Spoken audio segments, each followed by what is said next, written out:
This module is Aircraft Instruments. We'll start with the Instrument Cross-Check and Aircraft Control while you're IFR. You'll get a detailed look at all the instruments. We're going to look right inside of them. You'll learn about the pedostatic system, which includes the airspeed indicator, vertical speed indicator, and altimeter. We'll also discuss all the things that can go wrong with these when you're IFR. You'll learn about the gyroscopic-driven instruments also, which are the attitude indicator, directional gyro, and turn indicator. Next, you'll learn about the inherent errors in the magnetic compass and how to use all the instruments for proper control of your airplane. Unusual attitudes will get a good working over. Then we'll wrap this module up with a look at the radio aids that IFR pilots use for navigation.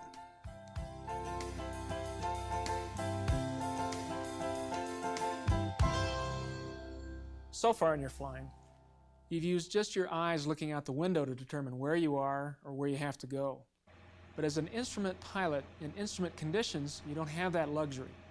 You need to be able to use instruments accurately, and they would be your sole indication of aircraft navigation or aircraft conditions. So in this section, we're going to be taking instruments apart, talking about them in detail to include their strengths and weaknesses. Now on your front panel, you have 6 main instruments.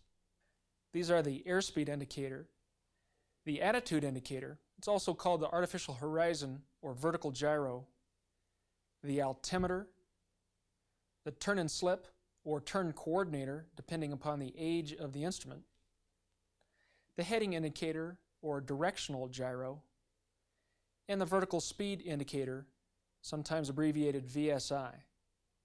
The attitude indicator and directional gyro are powered by suction, energized by an engine-driven vacuum pump.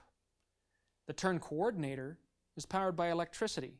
As a backup, in case this engine-driven pump would fail, you would have some information portrayed on the instruments in front of you. The airspeed, altimeter, and VSI are pedostatic instruments, getting their information from air pressure outside the airplane. Now, the FAA likes to ask about the 3 steps or skills involved with instrument flying. These are instrument cross-check, instrument interpretation, and aircraft control. With instrument cross-check, simply look around the cockpit. Don't fixate on any one instrument. For instance, start at the attitude indicator, move down to your directional gyro, back up to the attitude indicator, over to the airspeed indicator, back to the attitude indicator. Your eyes are continually moving around the cockpit. With instrument interpretation, it's simply reading the instruments, determining what information they're giving you. And this becomes much easier as you practice. Aircraft control is making the aircraft do what you want it to do based upon the instrument readings. Now I'll briefly mention unusual attitudes. An unusual attitude is a situation which is unusual to normal conduct of flight. Sometimes it's caused by the inattention of the pilot. For example, you reach down to pick up a map during flight, and as you do so, the airplane pitches up or pitches down. This can happen even to experienced pilots, so don't think just because you have some time under your belt, you're not going to have this. For instance, there was an accident in the 1970s in the New York area where an airliner, a Boeing 727, crashed, and one of the reasons it crashed was it got into an unusual attitude. We'll be talking about that in more detail later. Okay, now let's look at the individual instruments in more detail. In flight, the pilot needs to determine the horizontal and vertical speed, as well as the vertical position of the aircraft. Now, when you're in a car, you're directly connected to the ground. You can just measure the speed at which the wheels turn to get your speed across the ground. But in the air, you're not directly connected to any set object. So what we do is we use the relative speed of the airflow across the wings or across the fuselage to determine the speed of the airplane. We use the pedostatic system to measure these relationships. There are 2 basic inputs into the pedostatic system. Pedo information, or the pedo boom, measures the ram pressure of the airflow. As we increase our speed, you'll have more air molecules hitting this pedo boom, giving us higher indications. The static information measures the pressure at that altitude. It will decrease as we climb because air pressure decreases, and it increases as we descend. There are three instruments that are fed information from the pitot-static system. These are the airspeed indicator, the vertical speed indicator, and the altimeter. Now, some airplanes also have autopilots, and if you have an autopilot, it gets its information from the pitot-static system as well. Airspeed is always in relation to something. We'll discuss the various types of airspeed that we'll be covering in more detail later on, and also that the FAA asks about. Indicated airspeed is the speed you read directly from the airspeed indicator. Calibrated airspeed is indicated airspeed corrected for any errors made in measuring it, such as airflow across the pitot boom or across the static part. True airspeed is calibrated airspeed corrected for non-standard temperature and non-standard pressure. Since most days are non-standard, you can see that true airspeed is often different from calibrated airspeed. Ground speed is the speed in relation to the ground, and we can measure this in two different ways. First of all, we can measure it by timing the length it takes to get across 2 points on the ground and then measuring how far apart those points are. The other way we can measure ground speed is just by looking at our DME or our distance measuring equipment in the airplane and again timing how long it takes to go 1 mile or 2 miles or 5 miles. With a constant indicated airspeed, true airspeed increases with altitude. In our example here, both airplanes are indicating the same indicated airspeed. The one at the higher elevation or higher altitude is going at a higher true airspeed because the air molecules at that altitude are farther apart, and to get the same indicated airspeed, we'd have to go faster in relation to the ground or across those air molecules.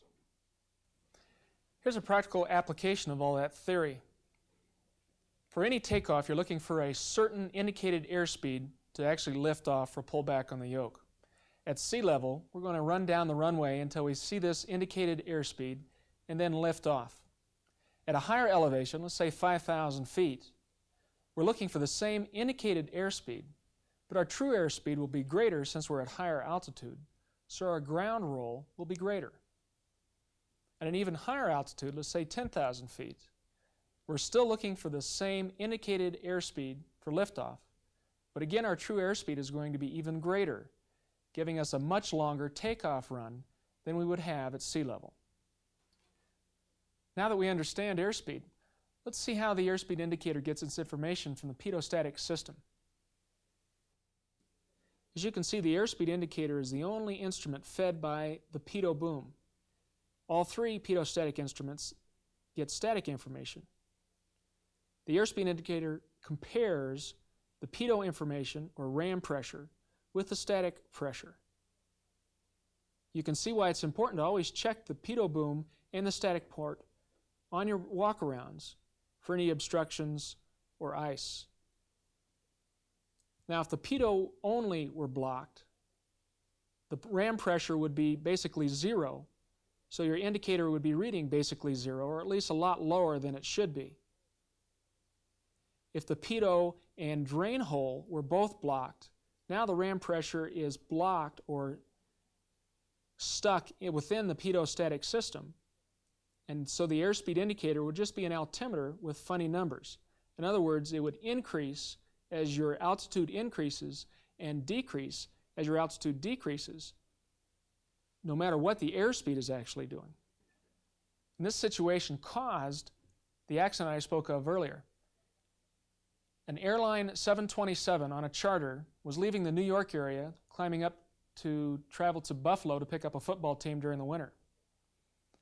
On takeoff, it climbed to about 20,000 feet, stalled out, and spun in all the way to the ground.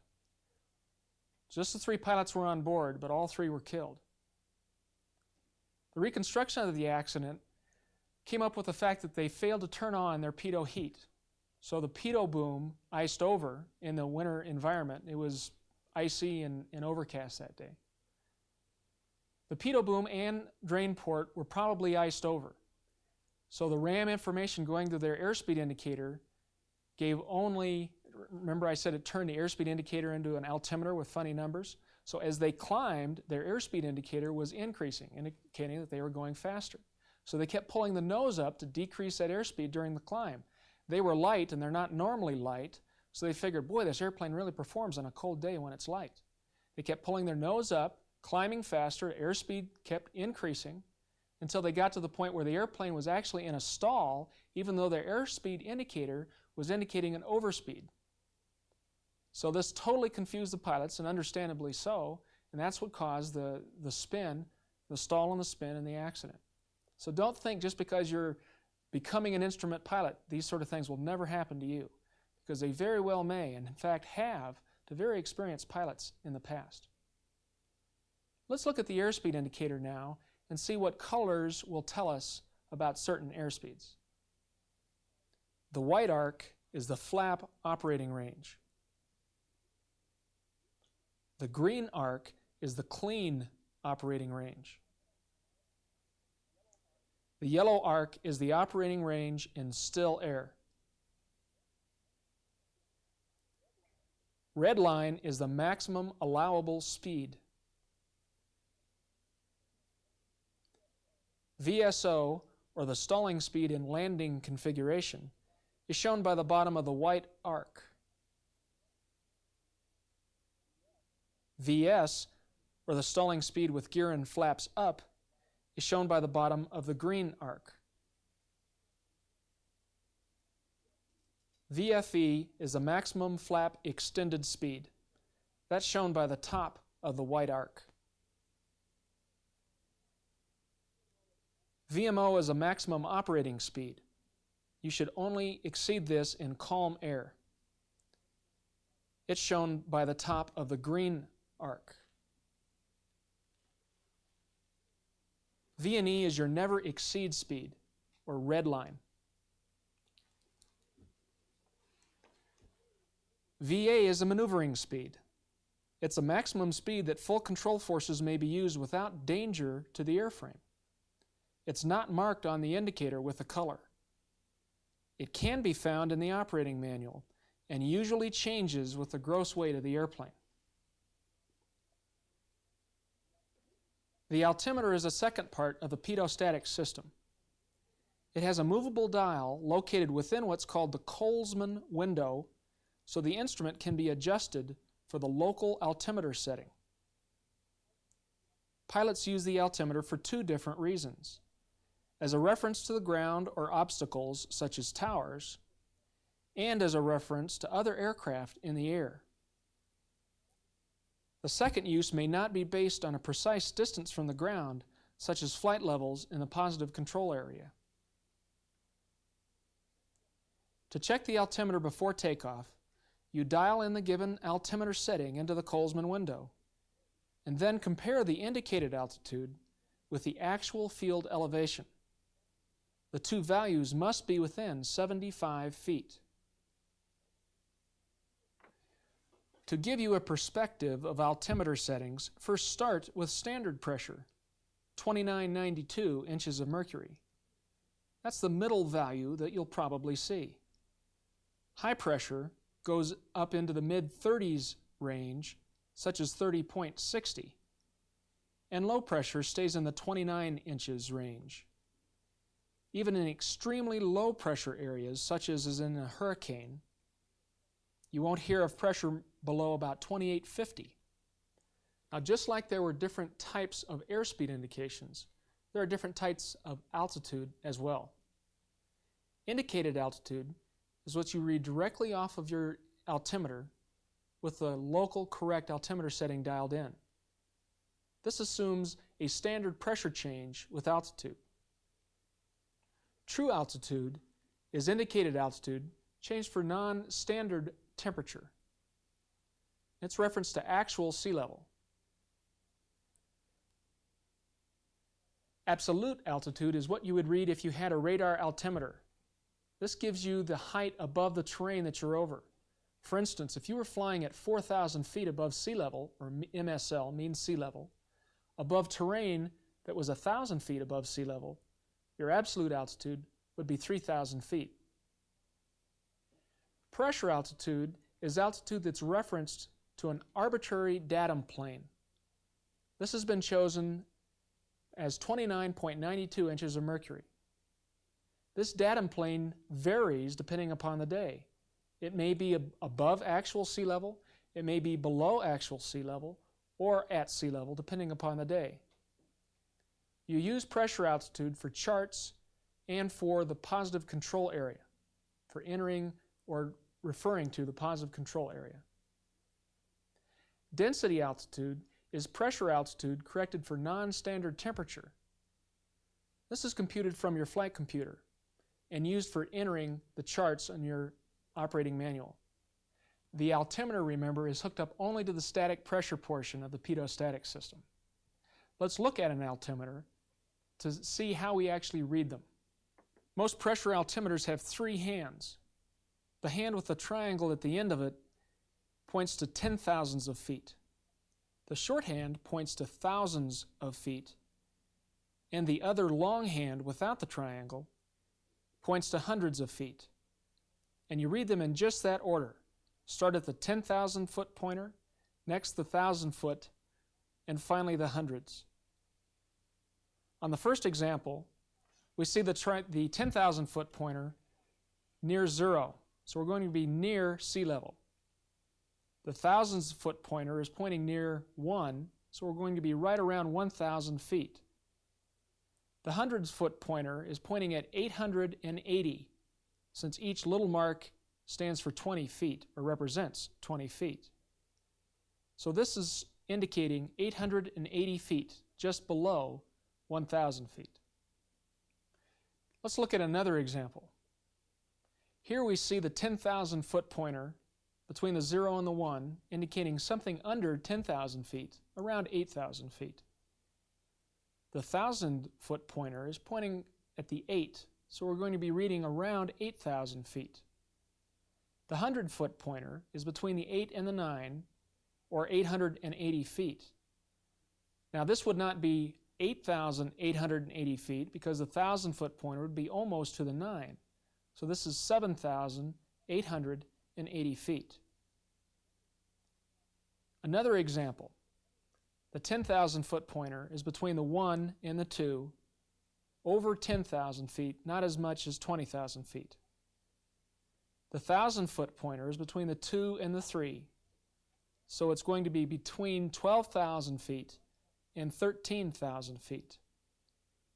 The 100 foot pointer is between the 4 and the 5, indicating 420 feet. So this would be 12,420 feet. And one final example. The 10,000 foot pointer is pointing almost at the 1, or nearly 10,000 feet. The 1,000 foot pointer is pointing just above the 8, so we're just over 8,000 feet.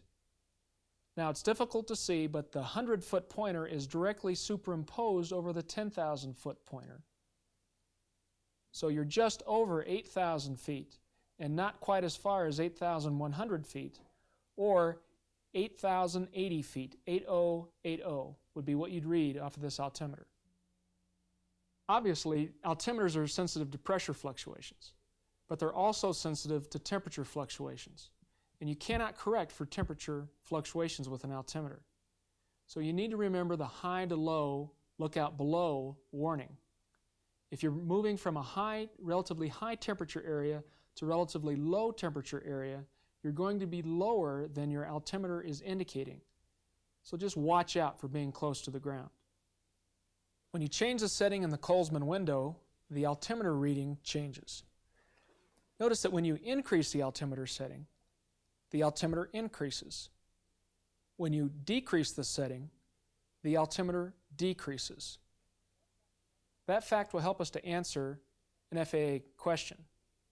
It may give us the altimeter of 3010, 3010, and say changing the Colesman window or altimeter setting from 3010 to 2992, how will that change the altimeter? Going from 3010 to 2992 is 0.18 inches of mercury, so that's 180. So will that be 180 feet lower or 180 feet higher? moving it from 3010 to 2992 is moving the Colesman window lower, so it lowers the altimeter by that amount of 180 feet. We have two more airspeeds that we need to mention. Both of them have to do with rate of climb, V sub x and V sub y. V sub x is the best angle of climb speed. This speed will give you the greatest change of altitude per horizontal distance. You'd want to use Vx if you wanted to clear an obstacle after takeoff. V sub y is the best rate of climb speed. It gives you the greatest change of altitude per unit time. You'd want to use Vy if you are asked by ATC to change your altitude quickly.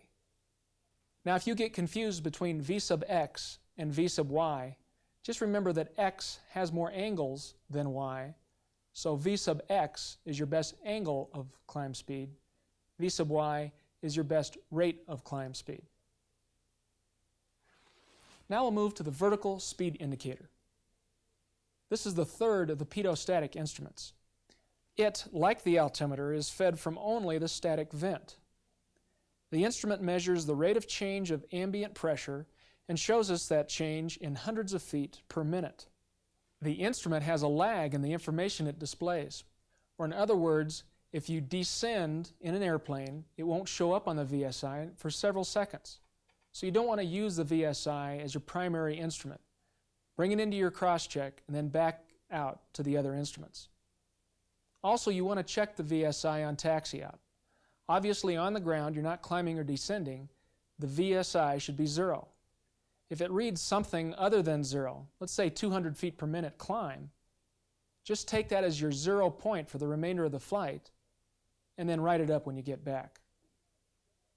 We use the VSI to start our level off from either a climb or descent also. You want to lead your level off by 10% of the rate shown on the VSI. If you have 500 foot per minute climb, you want to start your level off about 50 feet prior to your level off altitude so that you reach the level off altitude smoothly. If the static vent becomes iced over, the VSI freezes. Or in other words, the VSI will stay at 0, not indicating a climb or descent, no matter what the aircraft is actually doing. On most aircraft, you have the possibility of using what's called the alternate static vent. This is mainly another static port, most often located within the cockpit of the airplane. The primary static vent is outside, the alternate is inside. If this primary static port becomes iced over, you can use the alternate and your 3 pedostatic instruments will still work, though the indications will be slightly erroneous. If the alternate static port is being used, your airspeed will read a higher speed than actual. The altimeter will read higher, and the VSI will jump and then return to normal. Now let's go on to the attitude indicator. This is driven by suction, powered by an engine-driven vacuum pump. The movable part of the instrument is the ball behind the face plate. The little airplane symbol, also called the horizon bar, doesn't move as you fly, though you can adjust it with the knob. You read angle of bank from what's called the sky pointer on the top of the case. Each of the first 3 marks from level flight is 10 degrees. On the taxi check, the horizon bar should remain relatively constant and not tilt more than 5 degrees. Now, the attitude indicator has a tendency to precess or give us erroneous information during the flight. If we accelerate while in flight, or let's say during a takeoff, the attitude indicator will show us a climb even though we're straight and level. Or if we would decelerate, the attitude indicator would show us a slight descent. Now, in a bank, the attitude indicator will give us erroneous information or precess after 180 degrees of bank. Let's say we make a 180 degree turn to the right. After we roll out, we would indicate a slight turn to the left and a slight climb. This precess would cancel out if we did an entire 360 degree turn. Next we'll go to the turn and slip. sometimes called the needle and ball. There are three basic presentations of the turn and slip indicator. The oldest is a 2-minute turn and slip indicator. The one with the little dog houses on either side of the upright indice is a 4-minute turn and slip indicator. And then we have the turn coordinator with an airplane symbol in the instrument. Now, all three instruments are powered by electricity. This is just in case you would lose your engine-driven vacuum pump, which powers your ADI or attitude indicator. If you lose the engine-driven vacuum pump, you'd still have the electric gyro running your turn and slip indicator, giving us rate of turn and bank information. Every turn and slip indicator gives us rate of turn information with the needle and coordination information with the ball. In addition, the turn coordinator gives us rate of bank indication, or in other words, how fast the wingtip moves on the instrument is how fast the airplane is banking into our turn. Now, we'll often talk of the term standard rate. Our standard rate turn is 3 degrees per second turn. For a 360-degree turn, this would take us 2 minutes to turn 360 degrees. On our oldest type of turn and slip indicator, a half standard rate turn is indicated this way. On the 4-minute turn and slip indicator, a half standard rate turn is indicated halfway between the dog houses. On the turn coordinator, a half standard rate turn is indicated with the wingtip halfway between the two marks on the outside of the case. We'll talk about skids and slips for a minute. Think of a car going around a turn. If a car is in a skid around a turn, the tail end of the car will be outside of the turn or outside of a coordinated turn. Well, the same relationship occurs in the airplane. A skid is when the tail of the airplane is outside of the direction of the turn. And a slip is when the tail of the airplane is inside the direction of turn. A skid will have the needle and the ball on different sides of the case. In other words, the needle will be indicating a right turn and a ball would be to the left. A slip will have the needle and ball on the same side of the case. Anytime you see the ball out of center, you want to think of stepping on the ball to make a coordinated turn. Or in other words, if you're in a right bank and the ball is to the right, step on right rudder to bring that ball back into the center. If the ball is to the left, step on left rudder or let up on right rudder to bring the ball back into the center. Let's take a look at the mechanics for a moment of skids and slips by looking at lift vectors. When flying level, the lift vector is straight up, away from the ground. When you're in a turn, the lift vector is now at an angle.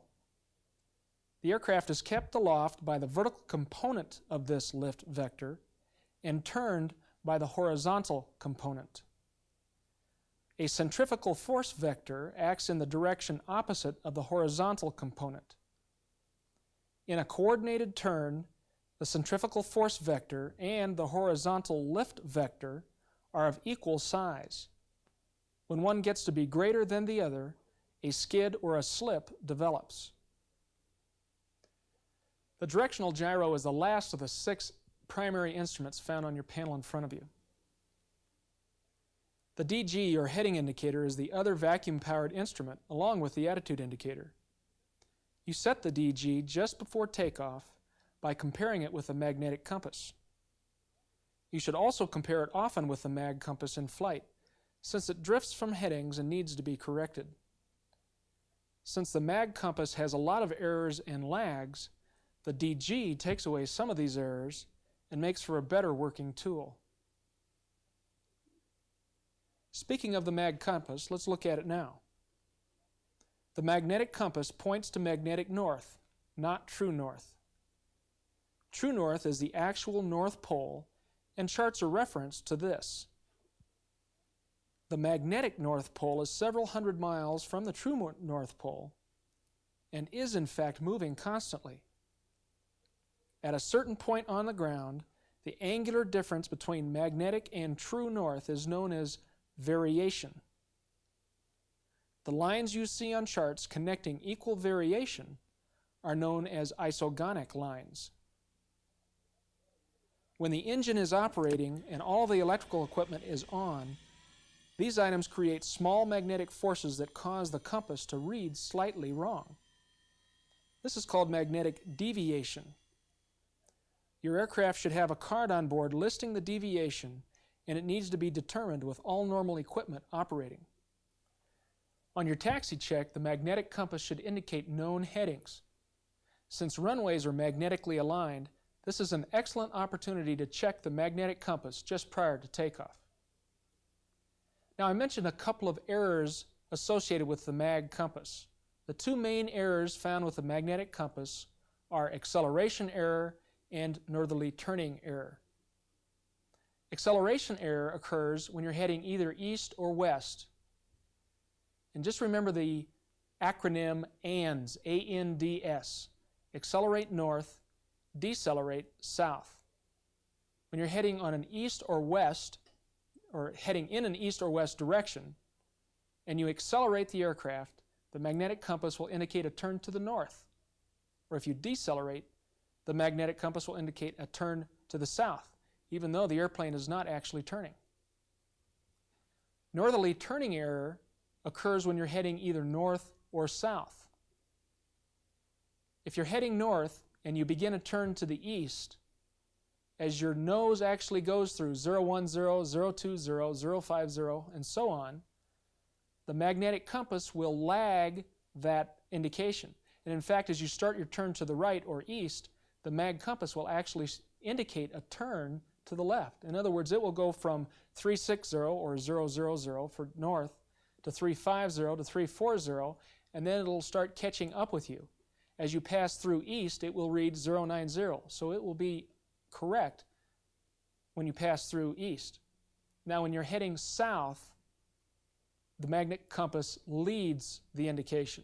As you start your right turn from south towards west, the mag compass will be ahead of your actual nose heading. Just remember, the south leads and the north lags. Now we'll move on to transponders. First of all, how a transponder works. On the ground, the radar station emits a signal looking for your airplane. As that radar signal hits your transponder, it basically responds by emitting its own signal back to the radar station. This signal is interpreted by air traffic control's computer and enhances their return on their own screen. The mode C portion of a transponder just gives the altitude that the airplane is located. So it, along with enhancing the signal on the radar screen, also prints a little number to the side saying that you're at 5,000 feet or whatever. All transponders need to be checked by a mechanic every 24 months. Now let's take a brief look at some navigation instruments. First of all nav aids are magnetically oriented. This just means that they're not oriented towards true north, but magnetic north. So any radial or any navigation that you're flying off of a nav aid is always magnetically oriented. Secondly, always check the Morse code identification anytime you dial in a particular nav aid. This makes sure, first of all, that the instrument or the nav aid is operating, and secondly, by the fact that that nav code is being transmitted, it's good information. For instance, sometimes maintenance will be performed on a nav aid, and while it's being performed, while maintenance is working on a VOR station, for instance, they'll turn off the VOR Morse code identification feature. So you know that that is not usable information. All radials from a nav aid are outbound or from the station. You can be on a 060 radial or 090 radial, but this is from the station, not to the station. Also, you can be inbound or outbound on the same radial. This just depends upon your heading. The first navigational radial we'll talk about is the Automatic Direction Finder, or ADF. These receive information from NDBs, non-directional beacons, and AM radios. ADFs have a fixed card, in other words, the directional gyro underneath the needle is not directional. It's strictly pointing towards north, or north is always at the top of the case. We have an arrow on the instrument that points a relative bearing to the station. If the arrow is pointing to the top of the case, the station is directly in front of the airplane. If it's pointing to the right of the case, it's off to the right of the airplane, or off the right wing. We use a formula, or need a formula, to actually use this to find the magnetic bearing to the station using an ADF. This formula is magnetic heading, or MH, plus relative bearing, or RB, equals the magnetic bearing, or MB, to the station. Remember that, it's to the station, not from the station. Let's look at an example. Let's say we're given that the magnetic heading is 215 degrees. We would get this from the directional gyro or the magnetic compass. The relative bearing is 140 degrees. We would get this from the ADF instrument itself, and the needle is pointing at 140. So we add 215 and 140, we get 355 is the answer. That's our magnetic bearing to the station. If they asked what was our magnetic bearing from the station, we would either subtract or add 180 degrees to get the reciprocal. Subtracting, in this case, 180 degrees from 355 gives us 175 degrees from the station. Let's look at another example. Suppose we're given that our magnetic heading is 330 degrees, again from our DG or mag compass. Relative bearing is 270 degrees. This would be from the ADF instrument itself. So we add 330 and 270, giving us 600. Well, 600 is not a number that I recognize, so we have to subtract 360 from that to get us down into a number below 360. Subtracting 360 from 600 gives us 240 degrees, and that's our magnetic bearing to the station. So much for ADF. Let's move on now to the RMI, Radio Magnetic Indicator. This is similar to the ADF, but it has a movable card underneath it rather than a fixed card. So it's just like a DG underneath the needle of the ADF. Since the card is a directional gyro, the head of the needle is the magnetic bearing to the station. It points directly at the station, and it's magnetically aligned. The tail of the needle is the magnetic bearing from the station, or the radial. So if you're asked for a radial from an RMI, you can read that directly from the tail on the instrument. Some RMIs have two needles if you have two receivers on board. So you'll have a number 1 needle and a number 2 needle, each operate independently. Now let's look at VORs, very high frequency omnidirectional range. A VOR radiates 360 radials from the station. The parts of the VOR are the frequency selector, the to from flag, the CDI needle, that's course deviation indicator needle, and the course selector, sometimes called the OBS for Omni Bearing Selector. The VOR must be checked every 30 days in order for you to use it. This can be done by the pilot. The primary rule in using the Omni Bearing Selector and the VOR is to actually or mentally align the aircraft heading with the OBS number. In so doing, we get direct sensing, or in other words, if the needle's off to the left, the course that we have dialed in is off to the left, or if the needle's off to the right, the course is off to the right. Now let's look at an example. In this problem, you're given that the course selector is set on 360 degrees, and you're asked which airplane would have a from indication on the ambiguity meter, that's the to from flag, and the CDI pointing left of center. In other words, the needle would be on the left. First of all, since we have the course selector dialed in to 360 degrees, mentally align all 4 airplanes to 360 degrees, or north. If the bottom 2 were the correct answer, you would have a 2 indication, because 360 degree heading would take us closer to the station. The top 2, if they were aligned with 360 degrees, we would get a from indication because flying to the north would take us further away from the station. Since we're given that we have a from indication, we know that it's either answer A, which is the upper left-hand choice, or answer B, the upper right-hand choice. If we chose answer A as the correct answer, we had 360 degrees dialed in the OBS. Our course would be to our right, but we're given that the CDI is pointing to the left, so A is not the correct answer.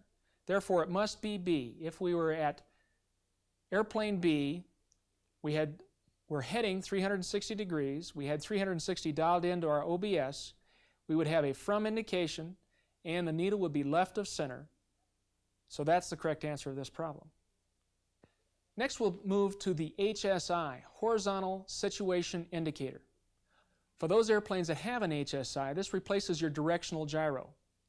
The card in the HSI is basically a DG. It gives us our heading directly underneath the mark at the top of the case. Also, we have our VOR information on the instrument itself. We have a CDI needle, or course deviation indicator needle. We have a course selector, which is the arrow and tail that actually rotates as you dial in using the knob. And we have a true to from flag, which are basically little triangles. If the to from flag or triangle comes underneath the pointer, then it's to the station. If it comes underneath the tail of the needle, then it's from the station. The last item that we'll cover in the instrument section is DME, Distance Measuring Equipment. This gives you distance away from a VOR TACAN, in nautical miles, and its slant range, or the distance from your airplane to the station on the ground. The airplane sends out its own signal to the VOR. The VOR responds to that signal. Then the airplane measures the difference in time between when it emitted its signal and the response it received from the ground station, and gives you the information then in nautical miles. The DME has its own ident, similar to the VOR ident, but at a higher frequency, or in other words, it sounds at a higher pitch than the VOR ident, and it occurs about every third VOR Morse code ident. Now, DME is accurate only when you're greater in distance away from the station than your altitude, or in other words, let's say you're at 10,000 feet. You should only use DME for your accuracy beyond 10 nautical miles away from the station. This is because if you get within 10 nautical miles when you're at 10,000 feet, most of the distance is downward to the station rather than horizontally outward. And that's it for instruments. With this good overview of your basic navigational instruments and your basic flight instruments, you should understand the systems well.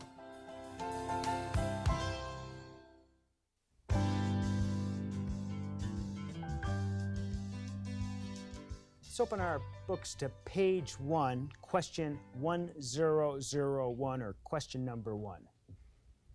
What is true altitude? It's answer number 1, actual height above sea level corrected for all errors. Question number 2. Absolute altitude is the? Answer 2, the altitude above the surface. How about density altitude? Question number 3. Number 2, it's the pressure altitude corrected for non-standard temperature. And number 4, pressure altitude is the? Number 4, the true altitude corrected to the standard datum plane, which is 2992. Question number 5, altimeter setting is the value to which the scale of the pressure altimeter is set, so the altimeter indicates? Answer 3, true altitude at field elevation. Question 6, what effect does high density altitude have on aircraft performance? Answer 2, it reduces an aircraft's climb performance. Question number 7, which factor would tend to increase the density altitude at a given airport? Well, to increase the density altitude, you'd have to increase the temperature or the actual altitude. So it's answer 2, increasing ambient or actual temperature. Question number 8. What effect does high humidity have on aircraft performance? Well, think of it this way. High humidity, the water molecules actually push out air or oxygen molecules just like if you would heat up the air itself and then the air gets farther apart. So high humidity decreases aircraft performance, just like high temperature or high altitude. So it's answer 2, landing speed will be higher. Question number 9. Under which condition will pressure altitude be equal to true altitude? It's answer 2, when standard atmospheric conditions exist, or in other words, when our 2992 datum plane is at sea level, actually at sea level. Question 10. Under what condition is pressure altitude and density altitude the same value? Remember, density altitude is just pressure altitude corrected for temperature, so it's answer for non-standard temperature, so it's answer 4, at standard temperature. Question number 11. Under what condition is the indicated altitude the same as true altitude? Answer 4, at any altitude if the indicated altitude is corrected for non-standard sea level temperature and pressure. Question 12. Under what condition will true altitude be lower than indicated altitude with an altimeter setting of 29.92, even with an accurate altimeter? Remember, high to low, look out below, meaning that if you go from a high pressure or high temperature area to a lower, relatively lower pressure or temperature area, then your actual altitude will be lower than indicated altitude. It has nothing to do with the accuracy of the altimeter. That's just physics. So it's answer number 1, in colder than standard air temperature. Question 13. Which condition would cause the altimeter to indicate a lower altitude than actually flown, or true altitude? They're just asking the opposite this time. Now they're saying the indicated is lower than actual. The last question, of course, was actual is lower than indicated. So answer number 4, air temperature is warmer than standard. Let's go to the next page and look at question number 14. If a flight is made from an area of low pressure into an area of high pressure, without the altimeter setting being adjusted and a constant indicated altitude is being maintained, the altimeter would indicate... Well, we're going to a higher pressure, so our actual altitude will be higher than indicated. But they're asking, what is our indicated altitude going to be? So our indicated altitude will be lower than actual. It's answer 3, lower than the actual altitude above sea level. Question number 15. If a flight is made from an area of high pressure into an area of lower pressure, without the altimeter setting being adjusted and a constant indicated altitude is maintained, the altimeter would indicate... Again, this is just the opposite of the last question. The altimeter would indicate higher than the actual altitude above sea level. Answer number 2. Bottom of the page, next column, number 24. If a pilot changes the altimeter setting from 30.11 to 29.906, what is the approximate change in indication? We're going from 30.11 inches to 29.96 inches. You just subtract 29.96 from 3011. You come up with 0.15. Each one of each tenth of an inch of mercury is 100 feet. Each 100th inch is 10 feet. So 0.15 is equivalent to 150 feet. Now you have to know, is that 150 feet higher or 150 feet lower? Well, we're moving from 3011 to 2996. So we're actually going lower, so the altimeter would read lower, so it's 150 feet lower. Answer number 3, the altimeter will indicate 150 feet lower. Question 25. If the outside air temperature at a given altitude is warmer than standard, the density altitude is? It's answer 3. The density altitude is higher than the pressure altitude. Over to question 27 on page 3. If it is necessary to set the altimeter from 29.15 to 29.85, what change occurs? Again, we need to find the difference between the two altimeter settings that you would have in the Colesman window.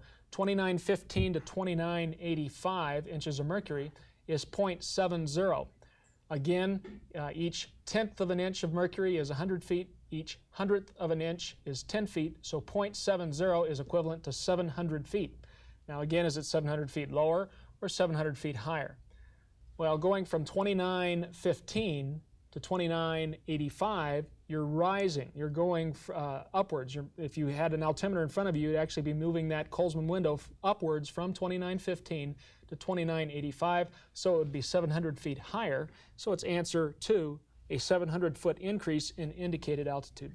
Question number 29. How do variations in temperature affect the altimeter? It's answer 1. Pressure levels are raised on warm days, and the indicated altitude is lower than the true altitude. Let's go to page 5, question number 53. The proper adjustment to make on the attitude indicator, figure 2, during level flight is to align the... Well, looking at figure 2, they just refer us to an attitude indicator. And we can see on this attitude indicator we have a slight bank indicated. What they're asking is what you would use the adjustment control for. And all that adjustment control moves the miniature airplane symbol, which is right here, up and down. And you do that while you're in level flight or while you're on the ground so that it is equal with the horizon bar. So it's answer number 3, the miniature airplane to the horizon bar. Question 54. How should a pilot determine the direction of bank from an attitude indicator such as illustrated in figure 2? Well, again, figure 2, we just have to see what is labeled what, and you do it by the miniature airplane in reference to the horizon bar. Horizon bar is B. Of course, that moves if you're in a right bank or left bank. This miniature airplane symbol does not move unless you adjust it. It's always level, though. So that's C. So it's answer number 4, the relationship of the miniature airplane C to the direct deflecting horizon bar B. Question number 55. The turn coordinator in figure 3 provides an indication of... Let's look at the turn coordinator here on figure 3. And we can see the turn coordinator is showing level flight, and our turn and slip of the ball is centered, so we're actually straight and level and coordinated. And so it's answer number 1, the movement of the aircraft about the yaw and roll axis. Question 56. To receive accurate indications during flight from a heading indicator in figure 4, the instrument must be... Let's just look at what they refer us to. Figure 4 is a direction indicator or heading indicator, a DG. And the only thing we need to know is that this does precess. It starts to wander after a while, so we need to periodically, once in a while, every 10 or 15 minutes, align this with the magnetic compass, with this set knob here, the adjustment knob. So it would be answer number 4, periodically realigned with the magnetic compass as the gyro precesses or wanders. Question 57. In the northern hemisphere, a magnetic compass will normally indicate a turn toward the north if... They're asking here about acceleration error. Remember ANDS, accelerate north, decelerate south. If you're on a heading of east or west and you accelerate, you would get a turn to the north indicated, even though the airplane did not turn, indicated by the magnetic compass. So it's answer number 4. An aircraft is accelerated while on an east or west heading. Question number 58. In the northern hemisphere, if an aircraft is accelerated or decelerated, the magnetic compass will normally indicate... Well, we talked about acceleration error and said on an east or west heading, it would, if you accelerate, it would turn towards the north, the magnetic compass would turn towards the north, or if you decelerated, it would turn towards the south. But if you're heading towards the north or the south and accelerate or decelerate, the magnetic compass will not be affected. So it's answer 2. The mag compass indicate correctly when on a north or south heading while either accelerating or decelerating. We'll jump down one question to number 60. Deviation in a magnetic compass is caused by... Deviation, now there's variation and deviation, and don't get the two confused. Variation now is the distance or the angular difference between magnetic north and true north. Deviation has to do with your particular airplane. The metal in the airplane or the engine or any electronic instruments will slightly cause a magnetic compass to read off correctly. So deviation then has to do with your particular airplane. So it's answer 4, magnetic fields within the aircraft distorting the lines of magnetic force. Question 61. In the northern hemisphere, the magnetic compass will normally indicate a turn toward the south when... Again, acceleration error, turn towards the south. That'd be deceleration. So it's answer 4, the aircraft is decelerated while on a west heading. Question 62. In the northern hemisphere, a magnetic compass will normally indicate initially a turn toward the west if...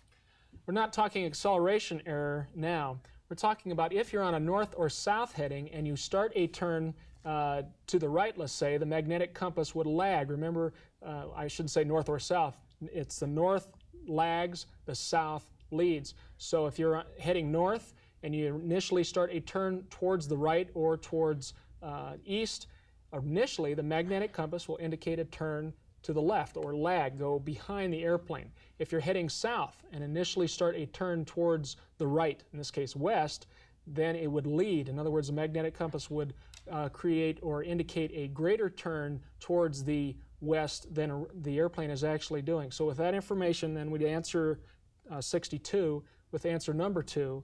A right turn is entered from a north heading. Let's turn the page and go to number 63. In the northern hemisphere, a magnetic compass will normally indicate initially a turn toward the east if... It would be answer number 4. A left turn is entered from a north heading. Again, the north lags. It goes in the opposite direction to what the airplane is actually doing. Question 64. During flight, when are the indications of a magnetic compass accurate?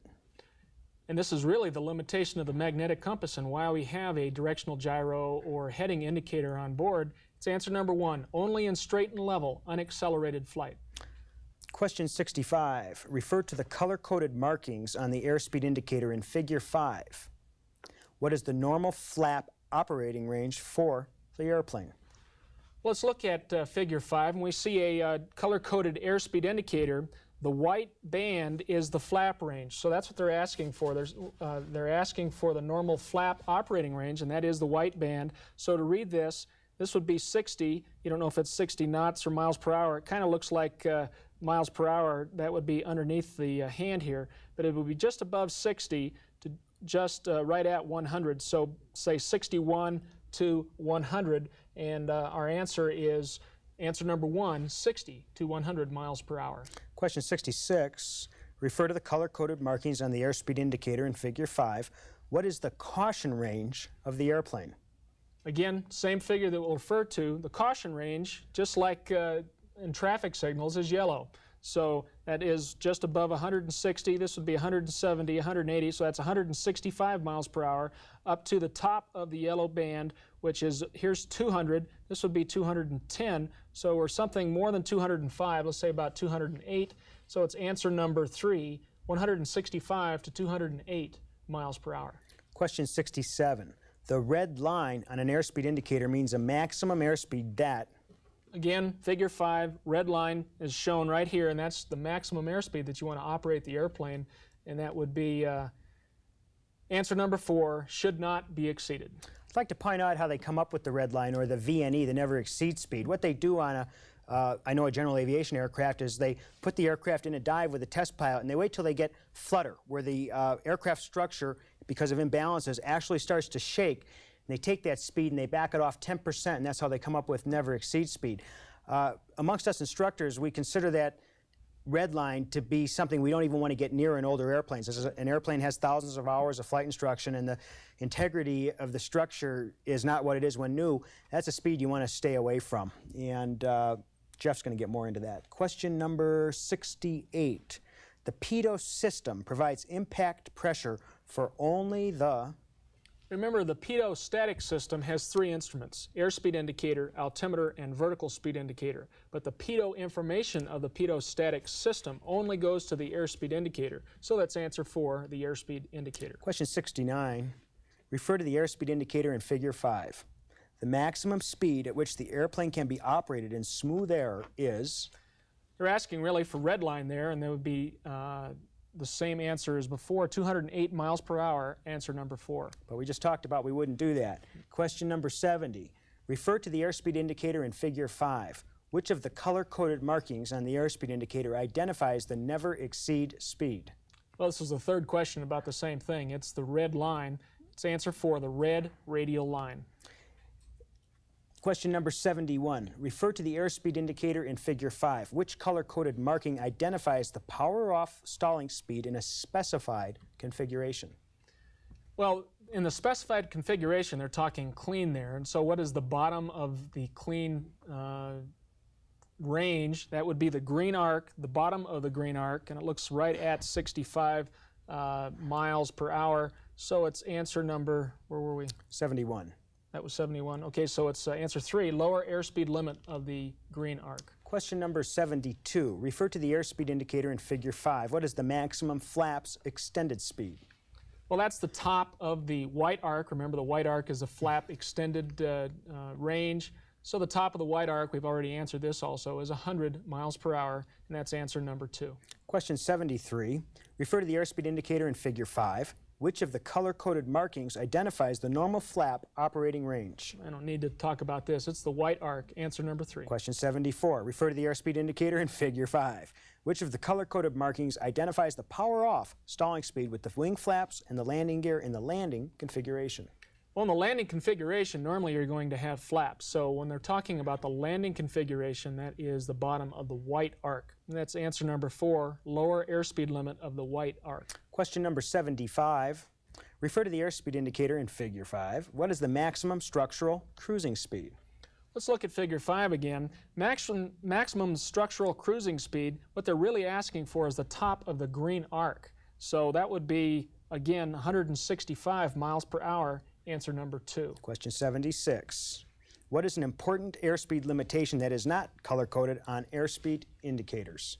That's VA, maneuvering speed, answer number 3. And remember, you would get your maneuvering speed actually from the operator's handbook or the operator's manual, and it does change somewhat as weight changes. Question 77. What altitude does altimeter A in Figure 6 indicate? Let's look at Figure 6 and look at altimeter A. The 3 hands that they show here are a little bit different than we talked about in the curriculum. The 10,000 foot pointer, remember I said in the curriculum, and most altimeters have this, have a triangle at the end of it. This altimeter that they're showing here, though, does not have the triangle at the end of the 10,000 foot pointer. It's the smallest pointer is the 10,000 foot pointer. Then the medium pointer is the 1,000 foot pointer, and the longest pointer is the 100 foot pointer. So again, reading it in that order, the smallest pointer is pointing past the 1, so it's past 10,000 feet. The 1,000 foot pointer is between the 0 and the 1, so it looks like about 10,000, between 10,000 and 11,000 feet. And the 100 foot pointer is looking right at the 5, so it would be 500. So it's 10,500 feet, and that's answer number 3. Question 78. Altimeter B in Figure 6 indicates? Well, altimeter B will just use that same order in reading this. The 10,000 foot pointer, which is the smallest needle, is pointing between the 1 and the 2, so it's between 10,000 feet and 20,000 feet. Looks like around 15,000 feet or something. It looks like about halfway. The 1,000 foot pointer is pointing past the 4, not to the 5, so it's something between 14,000 feet and 15,000 feet, and the 100 foot pointer is pointing directly at the 5, so we're looking at 14,500 feet, and that's answer number 3. Question 79. Altimeter C indicates? Well, altimeter C, again, starting with the 10,000 foot pointer, is right around the 1, so we're right around 10,000 feet. The 1,000 foot pointer is less than the 0, so we're less than 10,000 feet. We're more than 9,000 feet, though, so somewhere between 9,000 and 10,000 feet. And again, the 100 foot pointer is pointing to the 5, so this would be 9,500 feet. Answer number 1. Question number 80. Which altimeters in Figure 6 indicates more than 10,000 feet? Well, we just ran through the 3 altimeters, and remember C was 9,500 feet, but A and B are both over 10,000 feet, so we're looking for that answer. It's answer 2, A and B only. Question number 82. Which instruments will become inoperative if the pitot tube becomes clogged? Pitot-static system, again, the only instrument that gets information from the pitot boom is the airspeed indicator, and they're saying that's the pitot tube was clogged, so just the airspeed indicator is going to be inaccurate. It's answer 3, airspeed. Question 83. Which instruments will become inoperative if the static vents become clogged? Now, if the static ports are plugged, all 3 pitot-static instruments will read inaccurately. So we're talking airspeed indicator, altimeter, and vertical speed indicator. All 3, and that's answer number 4, airspeed, altimeter, and vertical speed. Let's jump over to page 22, question number 275. When the CDI, the course deviation indicator, needle is centered during an omni-receiver check using a VOT, The omni-bearing selector and the to from indicator should read. You can check the VOR 4 different ways. One is using a VOT, a VOR test facility, and that radiates 360, or it radiates one radial, the 360-degree radial, in all directions. And it doesn't matter where you are in relation to the transmitter. You should read that you're on the 360-degree radial. You can do a VOR ground check, which is found in the airport facilities directory, and that is taxiing to a certain spot on the airport and dialing in the specific VOR, and you should be on a certain radial, plus or minus 4 degrees, indicated by the VOR and OBS and CDI in the cockpit. You can do a airborne check, which is over some ground checkpoint while you're flying at a specified altitude. Again, you find that in the airport facility directory. It's plus or minus 6 degrees. And then if you have 2 VORs in the airplane, you can check one against the other, and they must be centered within 4 degrees. So VOR check, VOT, and they're asking then, you want to be on the 360-degree radial. Remember, a radial is from the 90-degree radial. If you followed the 90-degree radial east or along the 90-degree radial, you would be going away from or from the station. So a radial is always from. So for VOT, you want either a 360 or 0 indication on the CDI and a from on the to from flag, or 180 degrees with the CDI centered and 2 indicated. So 360 from or 180 to. And that's answer 3, 0 degrees from or 180 degrees to, regardless of the pilot's position from the VOT. Next question will be number 84 on page 23. Excuse me, 284. The VOR is tuned to Seal Beach VORTAC, Area D in Figure 19. The OBS is set on the 202 radial with a 2 indication and a right CDI deflection. What is the aircraft's position from the VORTAC? Well, to answer this question, let's not even refer to Figure 19, because that really doesn't give us any information. Try to do this in your mind or mentally. First of all, they're telling us that we have the 202 or 202 dialed in the OBS and a 2 indication. Well, you can do this mentally and just think of what would take you to the station with 202 dialed in. We'd be northeast of the field, traveling to the southwest, would take us to the field. And really, anything in that quadrant, in that 180 degrees from the northwest through the southeast, would take us to the station. So we're in that quadrant. We are to the north and east of the VORTAC, just knowing that information. Now they tell us that we have the CDI needle, the course deviation indicator, deflected to the right. Now remember, it doesn't make any difference where your aircraft heading is. It's strictly the position of the airplane. So if we have a CDI to the right, the needle's to the right, and we have a 2 indication on 202, we are east of the field. That if we were, just think of ourselves looking right at the VORTAC, it's 202 dialed in, the needle's going to be to the right because the 202 heading to the station would be to the right. So it's answer number 2, east of the field. Question 285. The VOR is tuned to Sulphur Springs VORTAC, Figure 18. The VOR has the indications shown in dial H of Figure 22. What radial is the aircraft crossing?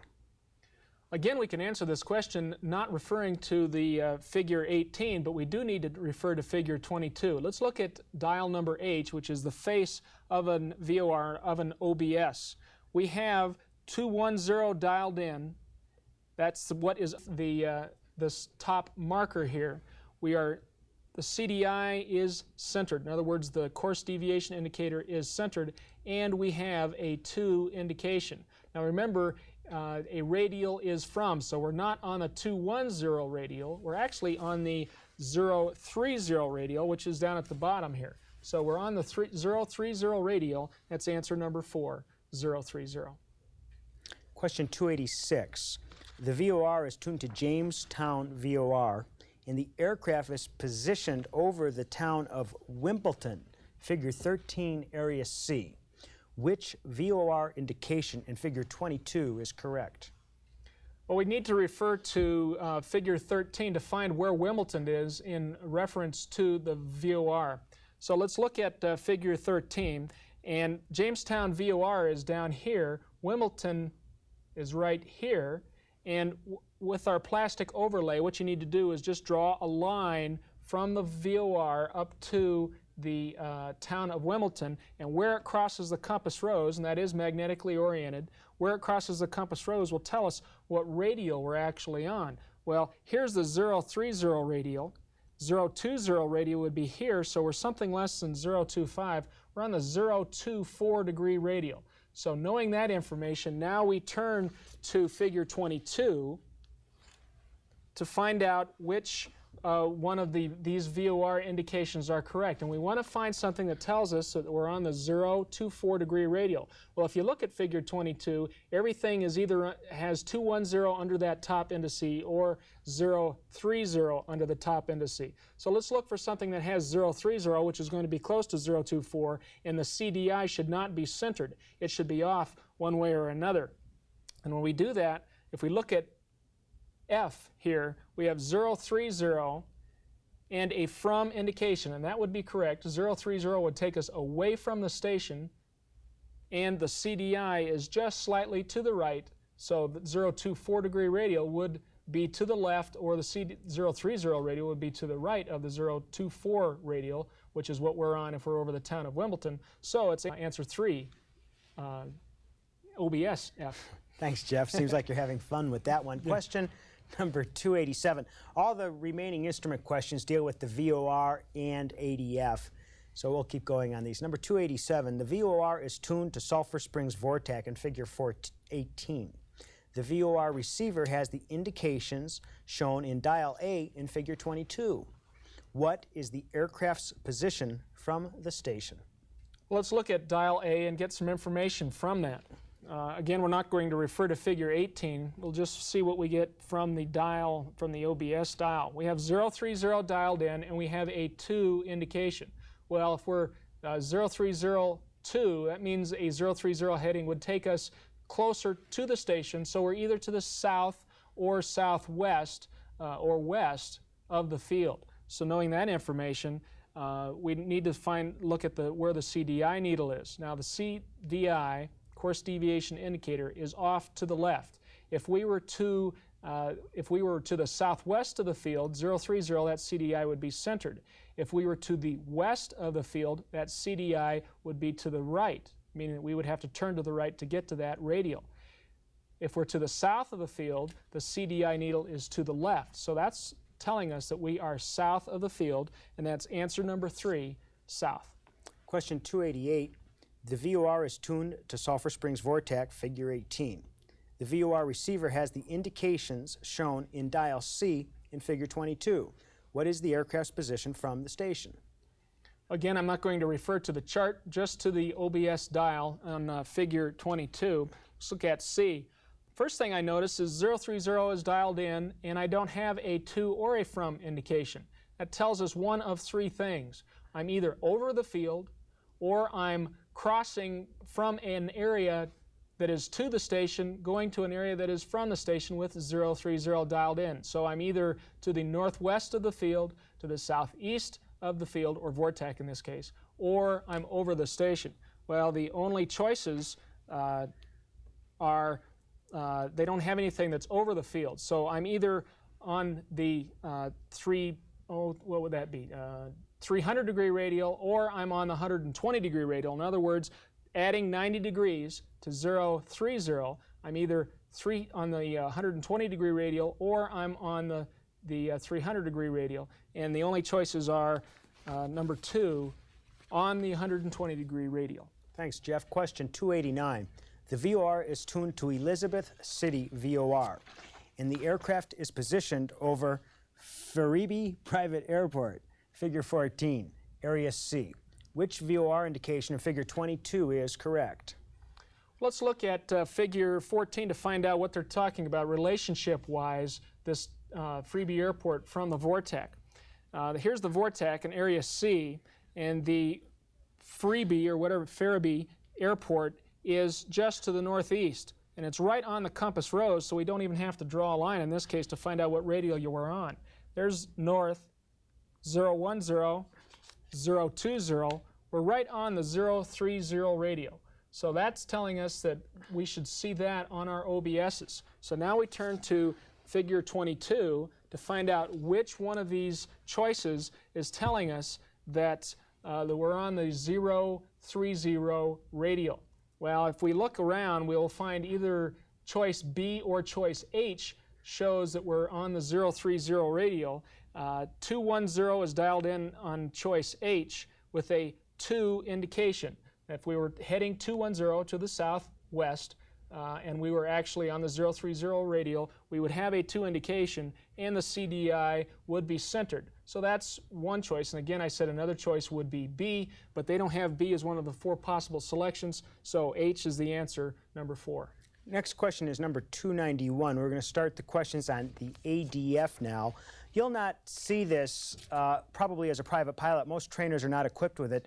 You'll have a lot more work with this when you go on to an instrument rating or when you rent aircraft to go across country. It's rather a very easy navigation instrument to use, but it takes a little mental thinking to decide what kind of information you're looking at. Question number 291. Determine the magnetic bearing to the station as indicated by ADF-A in figure 20. Let's look at figure 20 and we get some information before we actually look at A. We get some information at the top. It says here ADF indications combined with aircraft heading information. So we know that these are not fixed card ADFs. In other words, this is a movable directional gyro just like you have on your panel underneath your attitude indicator. And also you have the needles are pointing directly to the station. So let's look at A and see what information we get from A. It tells us that we're heading 330. That's underneath the top of the case. The tail of the pointer tells us which radial we're on. We're on the 030 radial. Here's 0360. Here's 060. There's 030. So we're on that radial, the 030 radial. This, remember, is only if you have a movable case, a movable card here. The head of the needle, where the pointer is pointing towards the station, and that would be our magnetic heading to the station, or magnetic bearing, I should say, to the station. So that's 210. There's 180, 210, 240. That's 210, and that is our answer. So it's answer 3, 210. Jeff, wouldn't you refer to this as a radiomagnetic indicator? Exactly. This is actually an RMI, a radiomagnetic indicator, rather than a strict ADF, because an ADF has a fixed card. That card underneath does not move with the airplane's heading. Jeff's pretty familiar with the RMIs, which start at a price of about $10,000 and are very, very common in airline operations. In fact, that's what you use for navigation. You'll never see one in a general aviation plane. What you will see that Jeff is not as familiar with is the ADF has a little knob, so you can simulate putting the heading you want underneath the arrow at the top or on the nose of the plane with your hand. It's called a poor man's RMI, but the way the FAA has posed this question on figure 20 is just using it as an RMI. Right. Okay, on to 292. What magnetic heading should the pilot use to fly to the station as indicated by ADF-B in figure 20? Let's look at B in figure 20, and again, if the magnetic heading is underneath the top of the case, then this would give us our direct magnetic bearing to the station, just reading it right off. There's 180, be 190. Looks like it's right at 190 because there's 200, 210, so right at 190, and that would be answer 3, 190 degrees. Question 293. Determine the approximate heading to intercept the 180-degree bearing to the station using the information depicted by ADF-B in figure 20. Well, we've already talked about ADF-B, and remember a 190 would take us to the station. We are on the 010 radial. And they're asking here, we need to intercept the 180 bearing. So we need to maneuver the airplane so that the head of this needle will move or fall down to 180. And so any heading from about 90 degrees off to the right, so any heading from let's say 200 through about 270 will do that. Will maneuver us towards the station and have the head of the needle will fall down to 180. So I'm looking for any answer that's from about 200 to 270, and the only choice that falls into that is answer 3, 220. Question 294. What is the magnetic bearing from the station as indicated by ADF-C in Figure 20? Again, all we need to do is look at the tail of the needle, because that will tell us what the magnetic bearing from, or the radial that we're on, and we need to read this. This is 090, this is 120. You can't see it too well because of the needle itself is blocking it, but there's 150, so it's something a little less than 120, about 115, and that's answer 2, 115.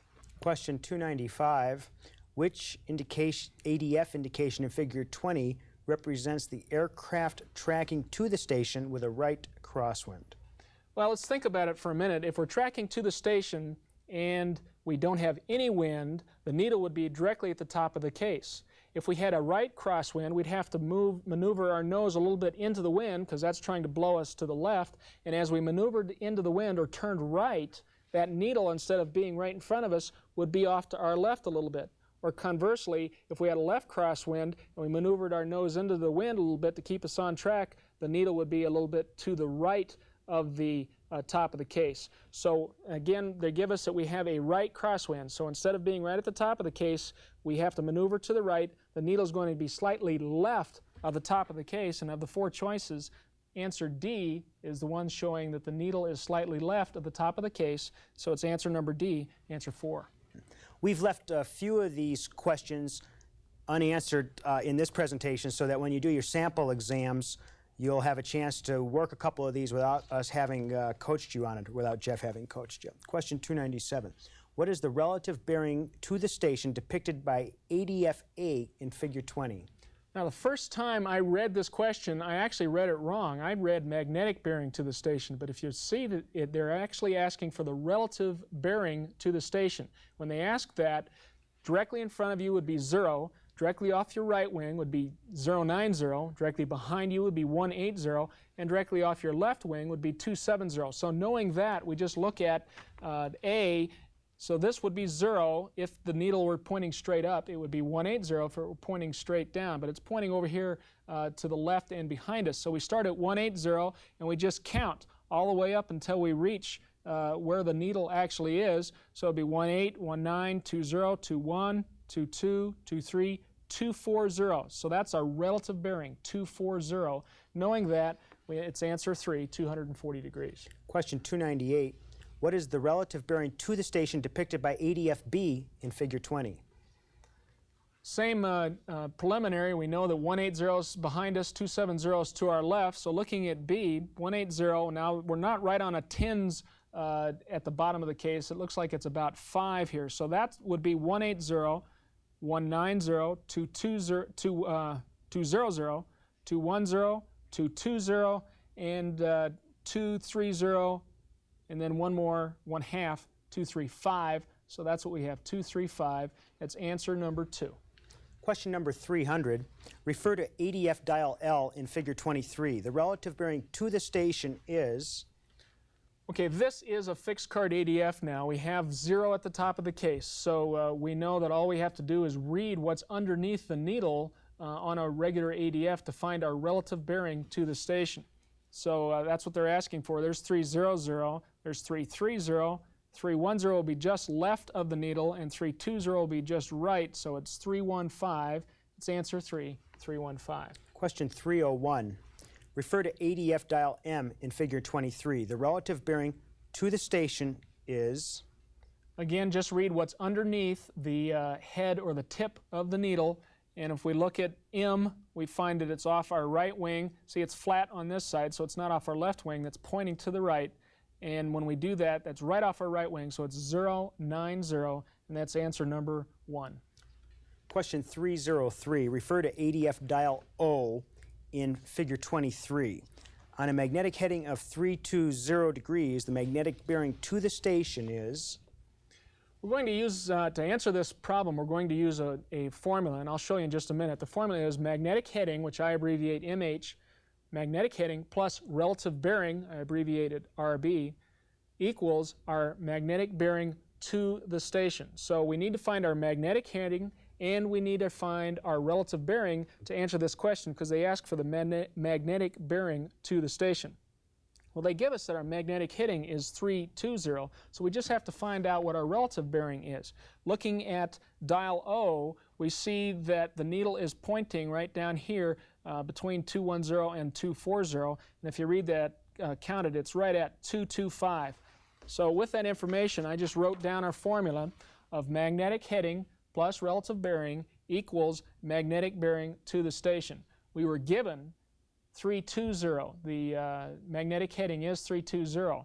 We just read that the relative bearing is 225, so adding those two together will give us our magnetic bearing to the station. When we add them together, we come up with 545. Well, that's no number of degrees that I'm familiar with. In fact, anytime you see anything greater than 360, you want to subtract 360 from it to get a number that we're familiar with. So I subtract 360 from 545, coming up with 185 degrees, and that's answer number 2.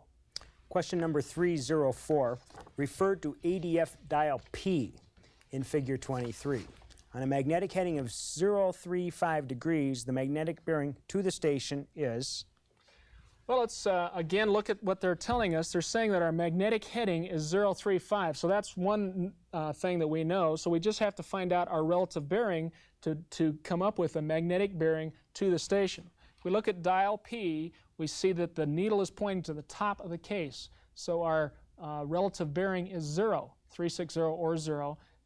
Right from the top of the case. So I will take that information, put it with our formula of magnetic heading plus relative bearing equals magnetic bearing.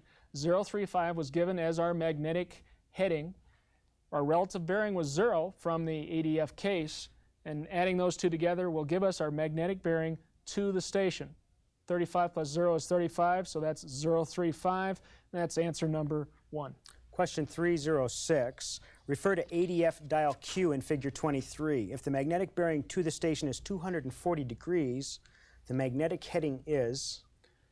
Well, now they're asking this question, or to use this formula in a slightly different way. They don't give you the magnetic heading. They say the magnetic bearing to the station, or MB in my formula, is 240 degrees, and they're asking us to solve for magnetic heading. Well, first of all, let's look at figure 22 and see what information we can get from the dial. Now, we're going to get the relative bearing, obviously, from the ADF dial, and it's off to the right here between 030 and 060. It's about 045. So with that information, I plug the information that we have into our formula. It's the same formula, magnetic heading plus relative bearing equals magnetic bearing to the station. Well, they give us that the magnetic bearing to the station is 240. So we figured relative bearing at 045. Now we have to mathematically figure for magnetic heading. And to do that, you would just subtract 045 from 240 to come up with the answer for magnetic heading, and that's 195 or 195, and that's answer number 3. Question 307, refer to ADF dial R in figure 23. If the magnetic bearing to the station is 030 degrees, the magnetic heading is? Well, let's look at ADF R and see what we get from it, and we can get the relative bearing off to the left, 270. There's 180, 270 off to the left. So that's our relative bearing that we can figure from the ADF.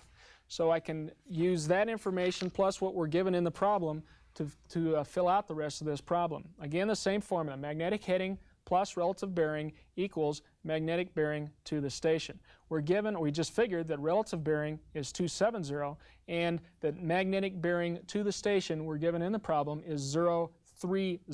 So we need to subtract 270 from 030. We're going to get a negative number here. So before I do that, I add 030 with 360 to give us a number that we can subtract 270 from and come up with a positive number. When I do that, it's magnetic heading plus 270 equals 390. Now I subtract 270 from 390, come up with 120 degrees as our magnetic heading, and that would be answer 2. Our last ADF question is number 308. Refer to ADF dial S in figure 23. If the magnetic bearing to the station is 135 degrees, the magnetic heading is? Let's look at ADF-S and find out the relative bearing. Relative bearing is off to the right and behind us. There's 120, there's 130, 140, so it's between 130 and 140, 135. So now I plug that into my formula. Again, same formula, magnetic heading plus relative bearing equals a magnetic bearing to the station. We just found the relative bearing at 135 degrees. We're given that our magnetic bearing to the station is 135 degrees. So we subtract 135 from 135 and we come up with 0. Our magnetic heading is 0, and remember 0 is the same as 360 degrees. So I'm looking for either answer, and it'd be answer number 4, 360. Let's go to page 50, question 1601. Just have a couple more here on aircraft instruments. 601. After takeoff, which airspeed would permit the pilot to gain the most altitude in a given period of time? Now when they talk about given period of time, they're talking about rate. So what we're looking for is our climb speed, or rate, best rate of climb, and that's V sub y, best rate V sub y, so it's answer 1, V sub y. Down to question number 604. Which would provide the greatest gain in altitude in the shortest distance during climb after takeoff? When they ask for distance, now we're talking about the best angle of climb. Remember, if it's time, it's rate. If it's distance, it's best angle of climb. And remember, Vx and Vy, if you forget which or which, x has more angles than y's. So Vx is the best angle of climb, and that's answer 3, Vx. It's also a slower airspeed, and x comes before y. It'd be another way to remember it. What's interesting too, Jeff, is that best rate and best angle meet at the airspeeds meet at the service ceiling of the airplane when a single engine plane will only climb 50 feet a minute. Question number 605. VSO is defined by Federal Aviation Regulations as the... It's answer number 1, the stalling speed or minimum steady flight speed in the landing configuration. Question 606. VNO is defined by FARs as the... It's number 4, the maximum structural cruising speed. Question 607. Which V-speed indicates the maximum flap extended speed? Flap extended speed, we're looking for VFE, V sub F sub E, and that's answer 4. Question 608. Which V-speed indicates the maximum landing gear extended speed? For landing gear, it's VLE, V sub LE, and that's answer 1. And that's it. Thanks. Aircraft instruments probably isn't the most fun section. I think we've done a real nice job of presenting it to you. It'll make a lot more sense when you go out in the airplane if you don't have any experience, especially the navigation problems.